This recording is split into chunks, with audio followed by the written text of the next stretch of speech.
belajar mengenai kebenaran firman Tuhan dengan tema kelegaan dalam Kristus. Kelegaan dalam Kristus. Dan pagi hari ini kita akan belajar bersama-sama. Kalau minggu-minggu kemarin dengan cara berkhotbah ya, tapi kali ini kita akan lebih santai ya Pak ya. Kita akan lebih santai untuk memahami apa itu kelegaan dalam Kristus. Ya, selamat pagi Pak Bagio. Ya, silakan Pak, boleh menyampaikan ucapan selamat pagi untuk semua jemaat Tuhan, baik itu yang di sini maupun yang ada di rumah. Ya, selamat pagi, shalom Bapak Ibu Saudara sekalian. Saya bersyukur kita semua hari ini boleh datang dengan tidak ada kekurangan satu apapun. Kita boleh sehat ya, karena ini adalah anugerah Tuhan di dalam hidup kita masing-masing. Dan saudara, untuk pagi hari ini seperti Kak Esther katakan, saya berpikir kok saya lebih senang melakukan talk show semacam ini ya, dan saya berterima kasih untuk Esther yang saya todong langsung tadi malam untuk jadi moderator saya, meskipun ini tidak ada tanya jawab ya, tetapi waktu yang singkat ini kita bisa pakai untuk mendengarkan kebenaran yang hakiki, kebenaran firman Tuhan yang melampaui kebenaran-kebenaran di dalam dunia ini. Oleh sebab itu kita harus fokus, dan sekalipun kita santai tapi kita harus fokus, jangan ada yang main HP ya, supaya kita mengerti akan kebenaran firman Tuhan ini. Ada satu humor, karena kita masih dalam situasi Idul Adha ya. Saudara, ada satu humor Idul Adha yang diberikan oleh Gus Dur, mantan presiden kita. Nah, Gus Dur ditanyakan satu pertanyaan yang sampai hari ini, saudara, baik yang Islam maupun yang Kristen seringkali diperdebatkan hal ini. Gus Dur ditanya, ketika Idul Adha itu yang dipersembahkan siapa? Versi Islam mengatakan itu adalah Ismail yang dipersembahkan, tetapi versi Yahudi itu adalah Ishak yang dipersembahkan. Dan Gus Dur ditanyakan hal ini, dan Gus Dur menjawab begini, ya dua-duanya sama, dua-duanya berkata ada yang dikorbankan, tetapi kenyataannya kan dua-duanya batal dikorbankan. Jadi apa gunanya diributkan, kan sudah batal dipersembahkan. Gitu aja kok repot, kata Gus Dur ya. Nah saudara, ini satu kalimat Gus Dur yang menarik, gitu aja kok repotnya. Saudara, kadang-kadang kalau kita berpikir, kita belajar firman Tuhan, kadang-kadang kita juga tidak mau repot ya. Buat apa memperdebatkan kebenaran, mencari kebenaran, harus berdiskusi dan sebagainya. Tetapi saya bersyukur saudara, dari tempat ini, seandainya nanti satu kali saya meninggalkan dunia ini ya, saya bersyukur ada estafet hamba-hamba Tuhan, anak-anak kita yang memperjuangkan kebenaran, yang memperkhotbahkan kebenaran ya, dan hidup di dalam kebenaran, dan dia menjadi seorang yang tidak apatis, yang tidak skeptis ya, yang tidak pesimistis ya, tistis itu semuanya, tapi tetap berdiri di atas firman Tuhan. Saya kalau bersama dengan rekan-rekan anak-anak saya itu, saya bersyukur di mobil itu masih bertanya tentang bagaimana Pak ini, bagaimana Pak tentang kebenaran firman Tuhan, dan kadang-kadang pertanyaannya itu begitu mendasar. Dan saya bersyukur saudara, karena ada orang-orang yang masih mau mencari kebenaran. Ya, Esther, gereja ada jawaban berkata gereja akan tetap berdiri walaupun tanpa ada uang. Hari ini kita mungkin terbatas uang, tapi gereja tetap berdiri, tetap ada sekalipun tanpa uang. Tetapi gereja akan mati, gereja akan tamat tanpa kebenaran firman Tuhan. Ya. Iya Pak, betul sekali. Nah Pak, pagi hari ini kita tahu bersama bahwa tema kita adalah kelegaan dalam Kristus. Ya, kelegaan dalam Kristus ini merupakan tema yang menarik di tengah-tengah wabah COVID-19 ini ya Pak ya. Gimana bisa lega dalam COVID dengan dampak yang begitu luar biasa seperti ini? Nah Pak, yang mau saya tanyakan, atas dasar firman Tuhan yang diambil dari mana ini Pak? Kelegaan dalam Kristus. Iya, saudara-saudara, kita ambil, saya coba pelan-pelan ya, karena setiap orang punya nalar yang berbeda. Saudara, Matius pasal 11 ayat 28 sampai dengan ayat yang ke-30, slide boleh tayangkan. 11 ayat 28 sampai 30, dan coba saya akan berikan satu terjemahan yang berbeda dan kemudian satu terjemahan dari bahasa Inggris. Sekalipun bahasa Inggris dan saya dan Kak Esther yang tidak begitu baik, di sini ada Marikus Wati yang pernah belajar Inggris, tetapi kira-kira saudara akan saya sampaikan supaya kita mengerti akan ayat ini, kebenaran ayat ini. Ya, karena ini satu pergumulan kita bersama. Bunyi ayat ini berkata demikian, Matius pasal 11 ayat 28. Marilah kepadaku semua yang letih, lesu, dan berbeban berat, aku akan memberikan kelegaan kepadamu. Nah, versi lain berkata demikian, marilah kepadaku kamu semua yang berjerih lelah dan dibebani tanggungan yang berat, dan aku akan menyegarkan kamu. Saya teruskan ya guys sekalian. Bahasa Inggrisnya gini, come to me all those toiling, semua yang bekerja keras and being burdened, yang dibebani, ya. Datanglah kepadaku semua yang bekerja keras dan yang dibebani. I will give rest you. Aku akan memberikan rest, itu saya artikan istirahat atau perhentian, ya. Nah, kemudian saya lanjutkan, itu ayat yang 28, 29 berkata demikian. Pikulah kuk yang kupasang dan belajarlah padaku, karena aku lemah lembut dan rendah hati, dan jiwamu akan mendapat ketenangan. Nah, versi lain berkata demikian, saudara. Ambillah kuk aku atas kamu, kuk aku, bukan pikulah kuk yang kupasang tadi, ambillah kuk aku atas kamu dan belajarlah padaku, karena aku berwatak lembut dan rendah hati. Kayak lembut enggak ya? Juga berwatak lembut dan rendah hati, dan kamu akan menemukan kesegaran bagi jiwamu. Ya, beda ya, ketenangan diganti kesegaran bagi jiwamu. Dalam bahasa Inggrisnya, take the yoke of me, ambillah kuk aku and learn from me, for gentle I am and humble in the heart. Ya. Belajarlah kepadaku karena aku lemah lembut dan memiliki hati yang rendah hati. Jadi mirip ya. And you will find rest. Kamu akan menemukan istirahat atau perhentian. Ayat berikutnya, terakhir.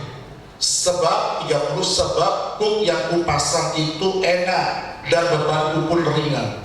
Nah, versi lain berkata, karena kuk aku nyaman dan tanggunganku ringan. The indeed yoke of me easy and the burden of me light. Memang kuk saya itu mudah dan bebanku pun ringan.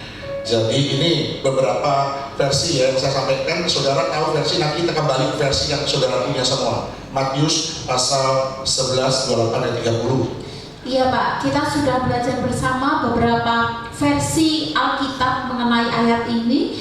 Nah Pak, boleh nggak dijelaskan secara detail atau bahasa teologinya secara eksegesis, sekalipun mungkin ada jemaat awam di sana, tetapi kita mau belajar bersama. Ya, saya pikir saudara semua jemaat awam ini belum tentu kalah pintar dengan STT. Betul. Ada jemaat yang betul-betul sangat teologis, ada jemaat yang betul-betul dia mencari kebenaran. Iya. Tapi ada STT yang nggak cari. Tapi bukan saya menjelekkan STT, loh. Saudara STT jangan marah kepada saya. Tapi itu satu realistis ya. Nah, saudara begini, kita mulai Matius pasal 11 28. Coba kita akan lihat satu persatu. Saudara nanti yang punya daya pandang, saudara yang punya daya nalar yang lebih hebat lagi di bawah pimpinan Roh Kudus, saudara akan menemukan rahasia-rahasia firman Tuhan ini dengan lebih dahsyat lagi, saudara. Ya. Marilah kepadaku semua yang letih lesu dan berbeban berat, aku akan memberikan kelegaan kepadamu. Tadi Esther menyinggung kelegaan. Semua saudara ingin kelegaan, saya ingin kelegaan. Saudara di sini kita mengerti kata kelegaan, dan siapa yang tidak suka kelegaan? Semuanya ingin kelegaan. Nah, ternyata di dalam Alkitab yang saya katakan tadi, di dalam versi Inggris atau versi yang lain, kata kelegaan ini ditafsirkan dengan ketenangan, kesegaran, ya, dipakai tiga kata ini, dan tiga kata ini sebenarnya tidak terpisahkan, yaitu kelegaan, ketenangan, kesegaran. Ya. Saya berikan contoh yang sederhana dalam hidup sehari-hari. Saudara-saudara, kalau Anda lapar, kita pada waktu kita lapar tidak bisa tidur, kita lemas, ya, kita mengalami gelisah, kita mengalami tekanan karena lapar. Jam 12 pun saudara mungkin keluar buat Indomie sendiri karena lapar. Tapi begitu saudara, ketika lapar, saudara diajak, kemudian ayo kita makan soto yang enak, ya. Kemudian saudara makan soto yang enak, teh panas, kemudian nikmat sekali dengan sambal yang pedas, ya saudara. Nah, saudara akhirnya mengalami apa? Itu yang namanya mengalami kelegaan, ya. Ketenangan, kesegaran. Orang Nias itu bilang, oh hau dege, ya. Jadi apa? Rasanya nikmat setelah dari apa namanya tekanan, kemudian jadi enak. Saudara contoh lagi, kalau saudara habis bekerja, susah ya habis bekerja atau berolahraga berat, saudara keringatnya bercucuran. Saudara mengalami pada waktu itu capek, ya, lemas badan, dan kemudian saudara merasakan sakit semua. Nah, setelah saudara berolahraga, saudara panggil tukang pijat, saudara. Ya. Kemudian setelah dipijat, saudara merasakan apa? Oh, enak, lega, segar kembali. Ya. Nah, ini saudara-saudara, ini adalah berbicara tentang kata kelegaan. Ini kelegaan yang sementara. Saudara, saya ingat, sedikit saya nimpang. Saya ingat pada waktu perempuan Samaria, seorang wanita yang dia maniak seksual, ya, dia melakukan seks itu dalam hidupnya tidak tahu berapa kali dalam sehari, dan karena dia pernah punya laki 5, saudara. Ya, tetapi Yesus pernah berkata demikian. Yesus pernah berkata tentang kelegaan kepada perempuan ini. Kalau kamu minum air sumur ini, kamu akan haus lagi. Sebentar kamu haus lagi. Yang artinya apa? Kamu mungkin punya suami satu, kamu melakukan hubungan seksual, kamu tidak puas, kemudian sebentar kamu ingin dipuaskan lagi. Tetapi aku akan memberikan air kehidupan kepada kamu. Ketika kamu meminum air ini, kamu tidak akan pernah haus lagi untuk selama-lamanya. Bahkan air ini akan memancar dalam dirimu sampai kepada hidup yang kekal. Ya, jadi ini perbedaan tentang kelegaan yang sementara dan kelegaan yang diberikan Tuhan, ya. Nah, jadi saudara, inilah gambaran. Coba saya sederhana dulu, Esther, sebelum kita masuk lagi ke yang lebih dalam mengenai ini semua. Oke Pak, saya pikir kita semuanya tentunya ya memerlukan yang namanya kelegaan itu, ya. Baik itu Bapak, mungkin saya, ataupun semua jemaat yang ada di rumah maupun di tempat ini, semuanya memiliki beban dan tanggung jawab masing-masing, dan tidak ada orang yang tidak ingin memiliki atau menemukan kelegaan itu. Begitu ya Pak? Ya. Setuju. Saya setuju sekali dengan pemikiran Esther ya. Siapa yang tidak membutuhkan kelegaan, ketenangan atau kesegaran? Ya, saya pribadi hari ini saya sangat membutuhkan kelegaan. Saya berdoa untuk kelegaan di dalam pergumulan saya pribadi, ya. Saudara-saudara, semua orang membutuhkan kelegaan dari semua kehidupan. Hari ini saya berhadapan dengan orang-orang yang luar biasa. Saudara berhadapan kita semua dalam satu komunitas yang luar biasa. Tetapi saya tidak tahu pergumulan Anda masing-masing, ya. Saudara, mungkin ada orang yang hari ini diberkati berkelimpahan uang, tetapi saya perhatikan berkelimpahan uang, tapi satu sisi ada keluarganya sakit, ada anaknya yang LGBT, saudara, ya, yang memalukan. Kemudian ada yang hari ini diberkati pintar, tetapi tidak ada uang, gak bisa sekolah, papa mamanya miskin, atau papa mamanya udah cerai, broken home. Ada juga yang hari ini dilahirkan, puji Tuhan, ganteng, cantik luar biasa, ya. Saudara, orang ganteng, cantik, tapi celakanya dia ternyata pacarnya itu kayak Dracula. Loh, cantik, ganteng, tapi kayak Dracula, ya. Itu kalau orang Nias lagi, saya sering belajar bahasa Nias, saudara. Itu orang bilang itu lamuhu, saudara, ya tahu, kayak burung hantu. Jadi pacarnya kayak burung hantu, padahal dia ganteng, dia cantik. Lah kan celaka. Jadi saudara, semua hari ini, saudara, apalagi dalam konteks pandemi ini, saudara, mengerikan sekali, ya. Kalau saya baca mengerikan sekali. Dan saudara, kita tidak bisa tidak menghadapi satu kenyataan di mana hari ini 7 negara maju, termasuk negara superpower Amerika, hari ini saudara, saya sih kalau tidak salah min 32%. Singapura sudah seperti itu, Korsel juga seperti itu. Saya pikir kita berdoa ada keajaiban bagi Indonesia tidak akan masuk resesi, karena kalau minus kita resesi. Semoga Indonesia ada keajaiban, karena anak Indonesia ini selalu ajaib ya. Jadi Esther, hari ini konteks kita itu kalau orang Cina bilang itu cuaca, ya cuaca itu Pak Agus Suhata bilang cuaca gitu ya. Nah saudara, yang saudara ngerti, saudara tahu, tapi mungkin ada yang ngerti ya. Iya, termasuk saya nggak ngerti Pak apa itu cuaca ya. Nah yang saya tahu itu cuma cica gitu ya Pak ya. Monggo Pak, dilanjut Pak. Saudara tahu cuaca, saudara ya.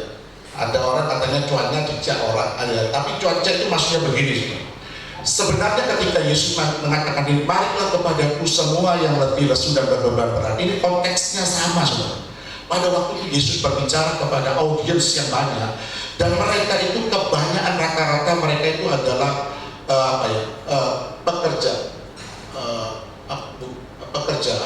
worker. Nah, saudara, mereka bekerja berbanting tulang, membanting tulang satu hari. Di dalam Matius pasal 20 Anda bisa lihat, itu bayarannya satu hari bekerja 12 jam, satu dinar ya.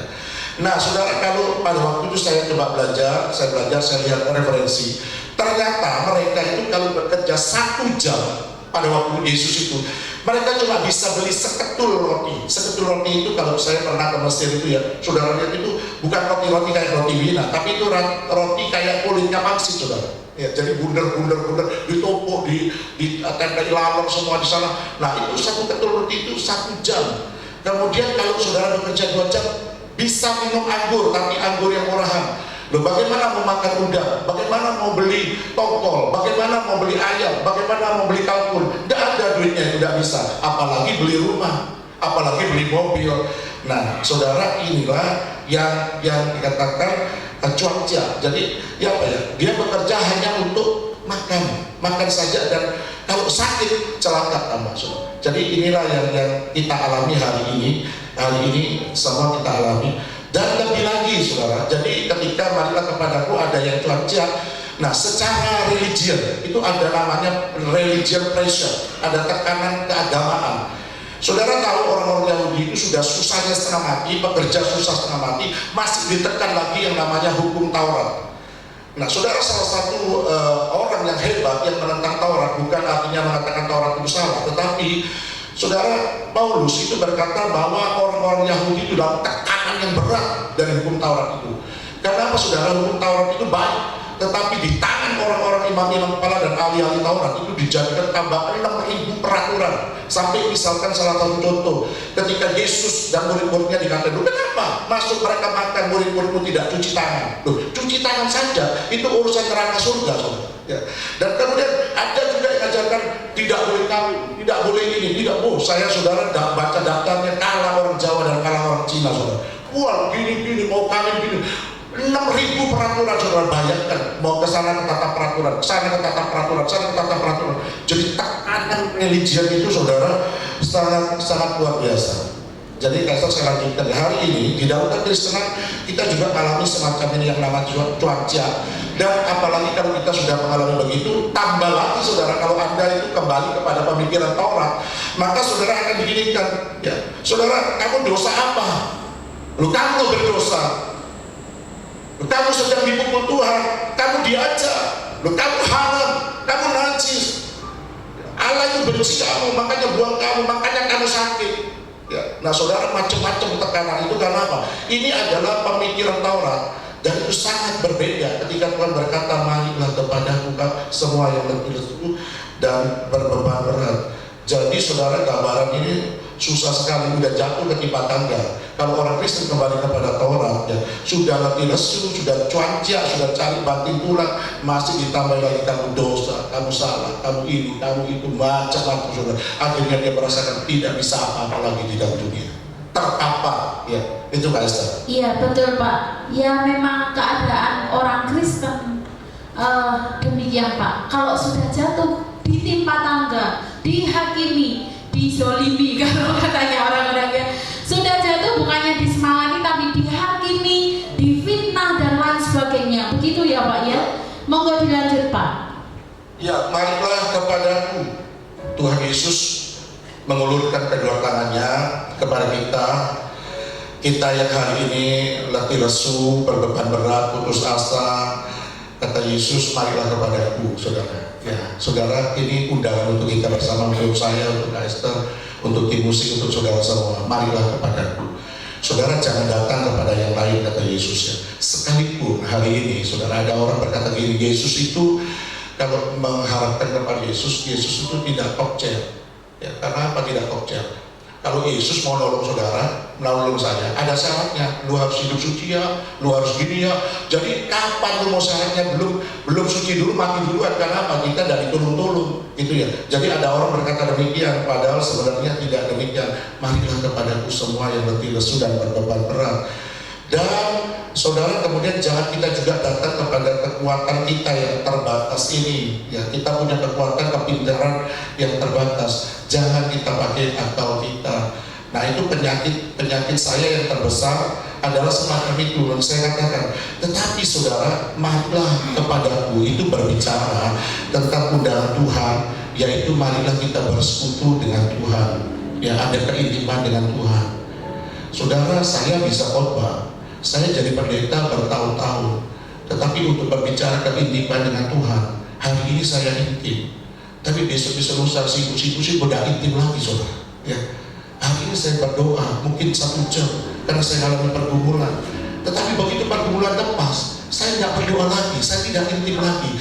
Padahal salah satu tujuan Injil yang paling utama, Tuhan memanggil kita menjadi orang Kristen supaya kita masuk di dalam persekutuan dengan anaknya Tuhan Yesus Kristus di dalam 1 Korintus pasal 1 ayat yang ke-9 ya. Nah, saya katakan kesalahan saya yang terbesar, saudara, kita semua tahu, saudara, saya kenal dan saudara semua kita satu tubuh di dalam Tuhan ya. Kesalahan yang terbesar sejak saya kecil, saya itu seorang yang bekerja keras, saudara.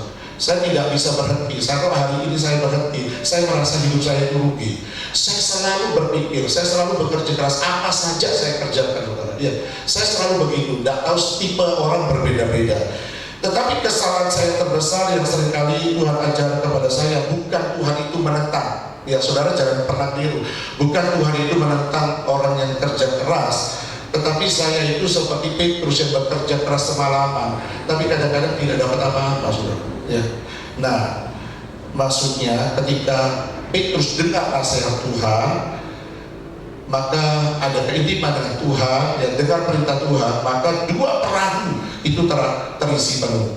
Dan ketika Petrus lihat itu, dia seorang ahli, saudara, di dalam bidang nelayan. Dia tersungkur di kaki Yesus dan berkata, Tuhan, pergilah, karena aku ini seorang yang berdosa, ya, seorang yang berdosa.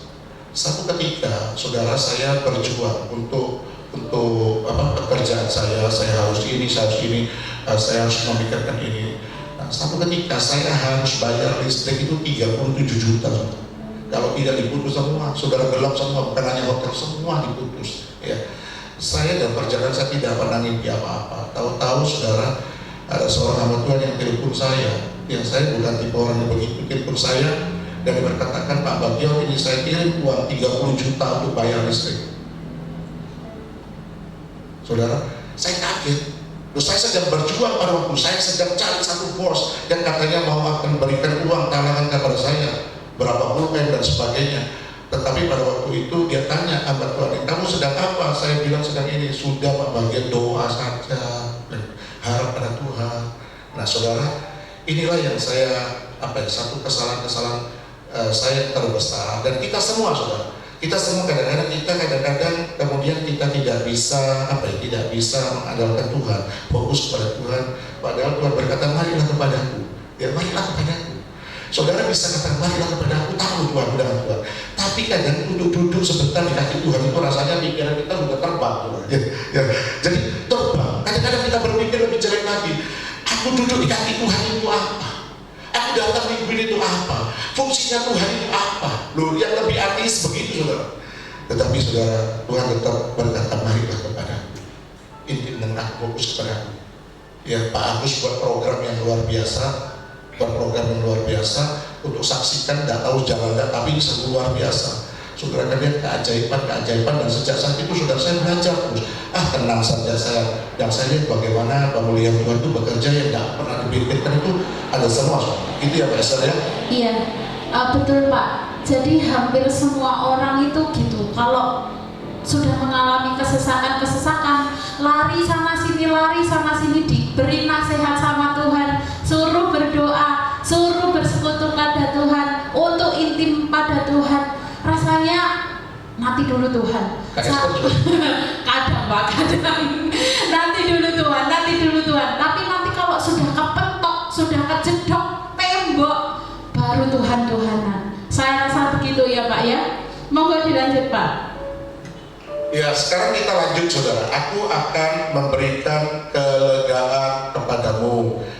Saudara, sebenarnya saudara, kelegaan ini ada dua macam ya. Sebenarnya kelegaan yang sementara dan kelegaan yang permanen. Saudara, saya tidak pernah dan Tuhan tidak pernah tidak jawab kelegaan kita yang sementara. Saudara perhatikan baik-baik. Kalau kita haus, Tuhan sediakan minum. Kalau kita lapar, Tuhan sediakan makanan. Saudara lihat di dalam Injil, saudara ketika murid-murid lapar, Tuhan tidak mau firman Tuhan dulu, kasih mereka makanan. Artinya apa saudara? Kelegaan yang sementara Tuhan itu tahu kebutuhan kita, tahu persis ketika kita lapar, tahu persis ketika kita haus, dan Tuhan beri. Nah, ini yang namanya kelegaan sementara ya. Jadi seperti saya katakan tadi, kalau saudara kemudian tadi olahraga pegel, saudara pijat, saudara mengalami kelegaan. Kalau saudara lapar, saudara cari sate soto, saudara kemudian makan, saudara mengalami kelegaan ya. Atau saudara rekan-rekan saya yang setiap hari buat onde itu, saudara sampai keringetan saudara, dan kemudian saya lihat kemudian mereka haus, dibelikan temulawak, wah rasanya mengalami kelegaan. Tapi ini kelegaan sementara. Saudara, Israel di padang gurun itu saudara bayangkan 40 tahun. Saya kalau khotbahkan ini saya juga tidak bisa bela Tuhan, saudara, kadang-kadang. Saudara, kalau kita jujur, kita tidak bisa bela Tuhan. Bela Israel juga secara manusia, human kita, saudara. Itu juga saudara bisa 40 tahun ya. Saya bilang siapa yang bisa hari ini gelap di tempat ini? Siapa yang bisa hari ini tidak ada air bersih di tempat ini? Siapa yang hari ini bisa berjalan dan kemudian saudara mau bingung tidak ada jamban yang bersih? Saudara, ada orang yang tidak bersih marah-marah. Saudara, 40 tahun Israel mengalami hal itu. Saudara-saudara, Israel bersungguh-sungguh tidak ada air, Tuhan berikan kelegaan. Nah, tapi itu kelegaan sementara, memancar batu. Kalau tidak ada lagi, Tuhan berikan burung puyuh. Nah, itu kelegaan sementara. Tetapi saudara, kelegaan kita, pikiran kita ini yang seperti itu saudara kelegaan duniawi ya. Memang itu Tuhan berikan kepada kita karena semua Tuhan sediakan kepada kita. Kelegaan versi kita, kalau bisa kita itu mengalami surga dunia, saudara. Kita punya rumah yang baik, kita punya hidup terhormat, kita punya uang yang tidak habis-habis, kita pikir bisnis lancar, kalau perlu tidak ada penyakit, bahkan penyakit paru pun jangan nempel kepada kita segar, bugar, dan sebagainya. Ya, kalau saudara kita mengalami semacam itu rasanya surga dunia, itu kelegaan versi manusia.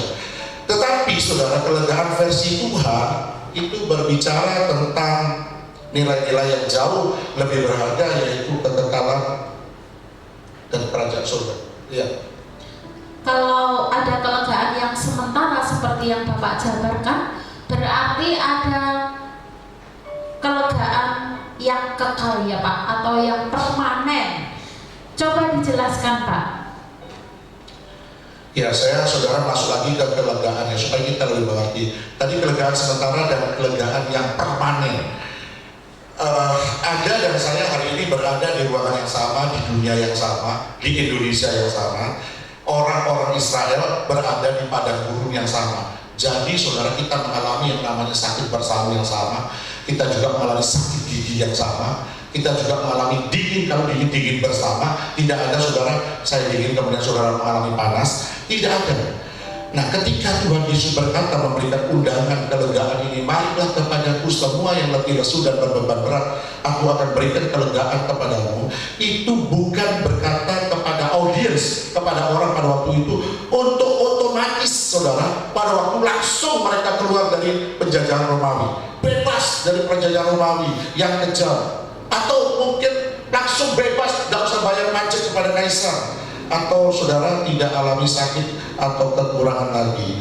Tetapi saudara, dari kata kelegaan nanti saudara belajar anapauso, itu berarti saudara Tuhan sedang memberikan satu perhentian, Tuhan memberikan istirahat, Tuhan memberikan rest.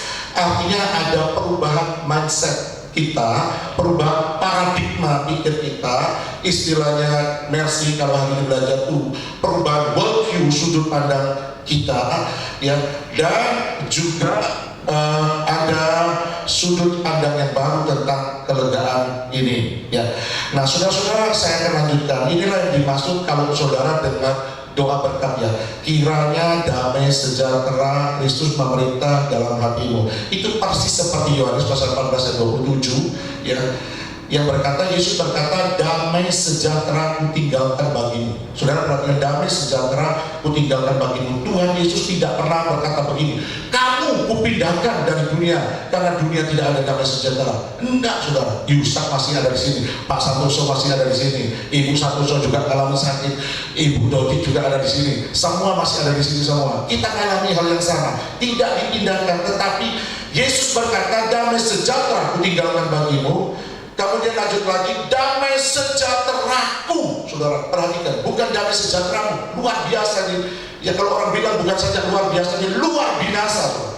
Damai sejahteraku, saudara, damai sejahtera Kristus sendiri itu kuberikan kepadamu. Dan damai sejahtera yang kuberikan kepadamu bukan seperti yang diberikan oleh dunia kepadamu. Artinya apa?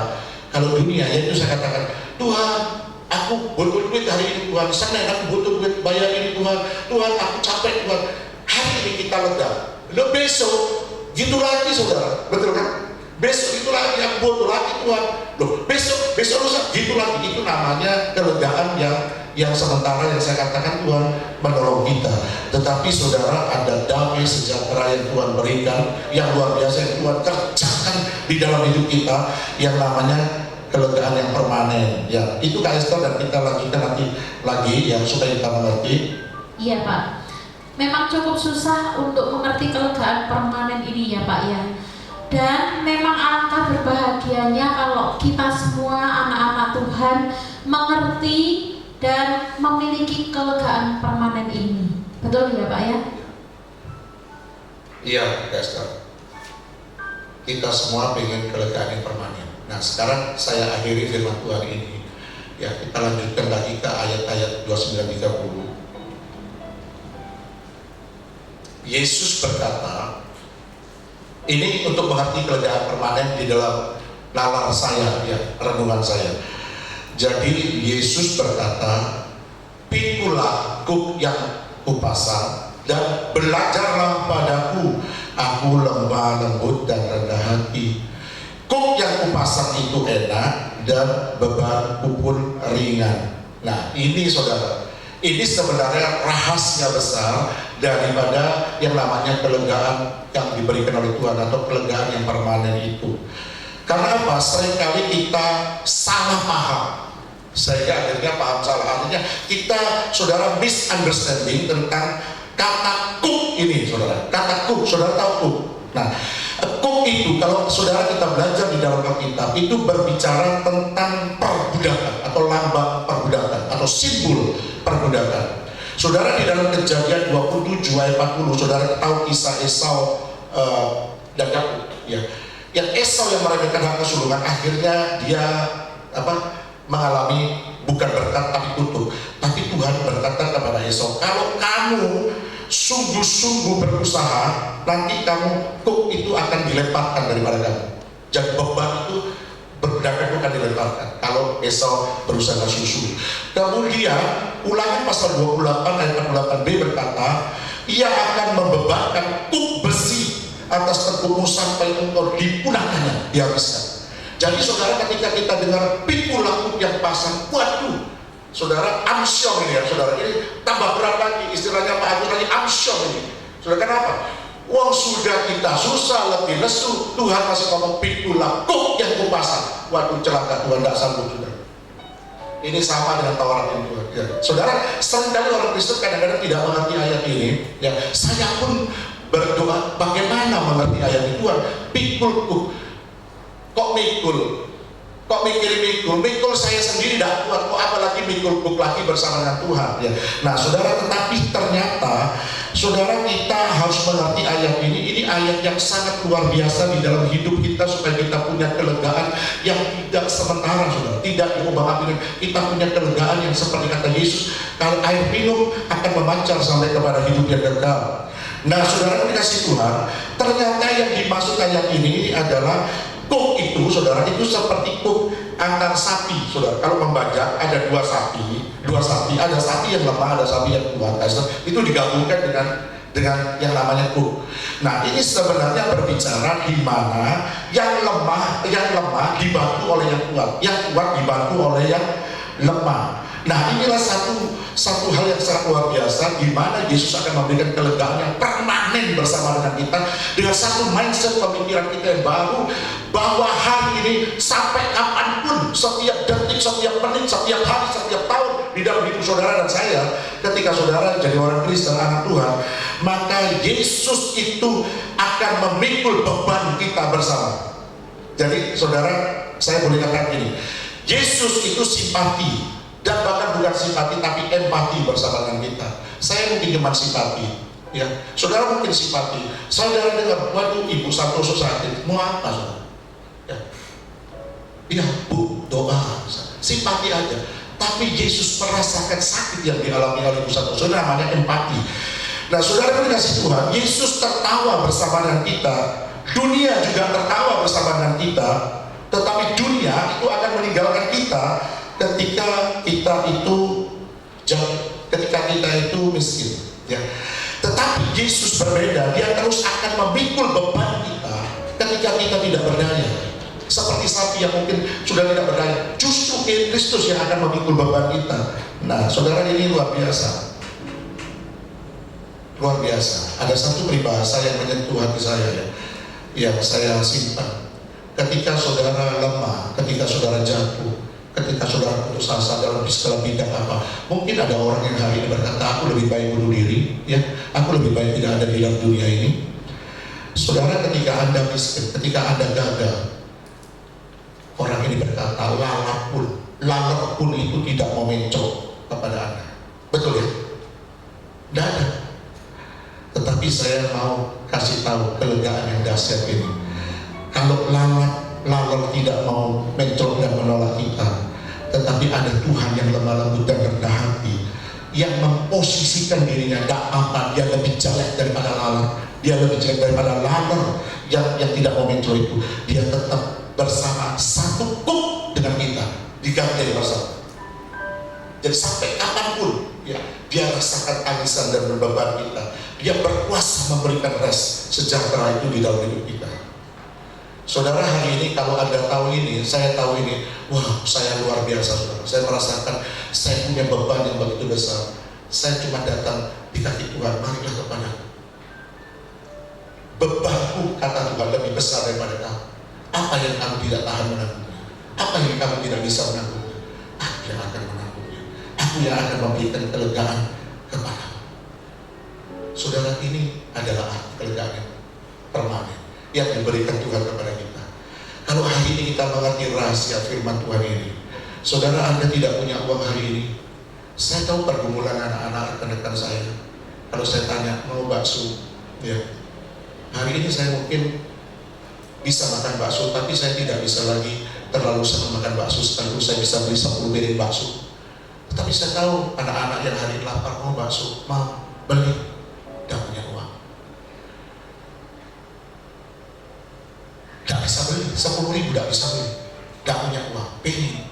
Saudara, saya mau beritahu, kalau saya merasakan, wah kasihan, hanya kasihan. Tetapi Tuhan itu merasakan, kalau dia hidup bersama dengan Anda, dia juga ingin bakso bersama dengan Anda. Kalau saya boleh katakan begitu, dia lebih pengen lagi saudara. Dia merasakan kalau Anda tidak punya uang, Tuhan juga merasakan bersama dengan Anda tidak punya uang. Inilah yang dimaksud Tuhan itu memberikan kelegaan. Dan ketika saudara tawarkan hal ini, apakah yang bisa menghalangi saudara? Seperti lagu David tadi, kita jauh lebih daripada pemenang. Karena ternyata ketika kita menderita, ada Tuhan yang jauh lebih menderita. Saudara, ketika Paulus menganiaya jemaat, ketika Paulus tersungkur, Yesus bilang apa saudara? Paulus, Saulus, mengapa kau menganiaya? Kapan Saulus itu menganiaya Yesus? Zamannya berbeda, Yesus sudah naik ke surga. Kapan? Ketika jemaat mau dimusnahkan, Yesus yang teraniaya. Saulus, mengapa kau menganiaya? Dan luar biasa. Derita kita, tangisan kita, kesumpekan kita, beban kita, tanggungan kita. Pikulah yang kupasang. Ayo, aku mau ikut bersama engkau. Bersama engkau.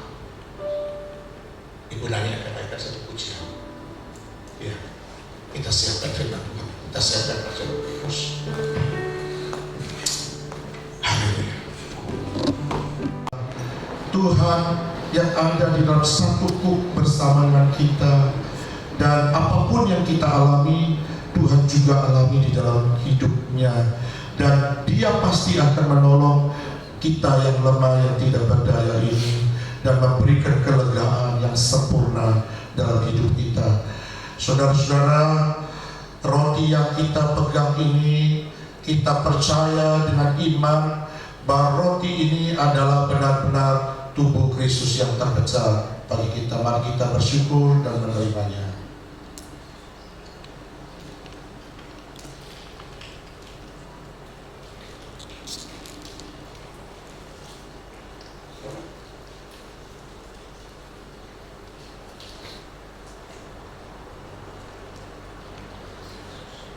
Yesus berkata, mari kita angkat cawan. Yesus berkata, akulah air hidup.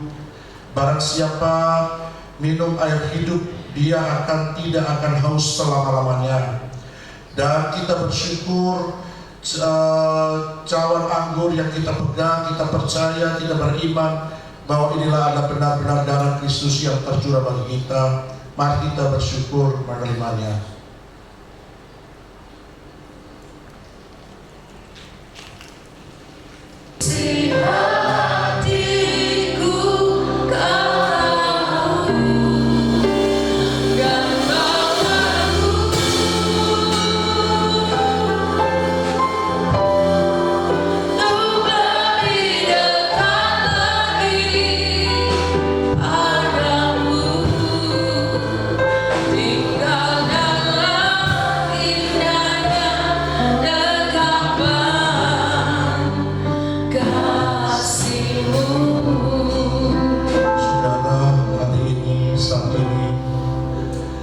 Engkau boleh sembah Tuhan.